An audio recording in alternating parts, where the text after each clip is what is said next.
ఈరోజు దేవుని వాగ్దానం కీర్తనలు 16:8 సదాకాలము యెహోవాయందు నా గురి నిలుపుచున్నాను. ఆయన నా కుడిపార్శ్వమందు ఉన్నాడు గనక నేను కదల్చబడను. మన నిత్యజీవితంలో అనారోగ్యం, ఆర్థిక ఇబ్బందులు లేదా మానసిక ఒత్తిళ్లు ఎదురైనప్పుడు సహజంగానే మనలో భయం, ఆందోళన మొదలవుతాయి. అయితే ఈ వచనం మనకు నేర్పే పాఠం ఏమిటంటే, పరిస్థితులు మారకపోయినా మన దృష్టిని దేవుని మీద నిలిపినప్పుడు మన అంతరంగం స్థిరంగా ఉంటుంది.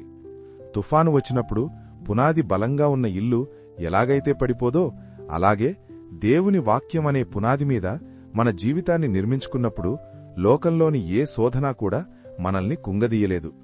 లోకం మనల్ని బలహీనులుగా చూడవచ్చు, కాని దేవుడు మన కుడిప్రక్కన ఉన్నాడనే నిశ్చయత మనకు ఉంటే మనం ఓటమిని అంగీకరించాం. సంక్షోభంలో కూడా ప్రశాంతంగా ఉండగలిగే ఆత్మీయ స్థిరత్వమే ఈ వాగ్దానం ఇచ్చే నిజమైన శక్తి.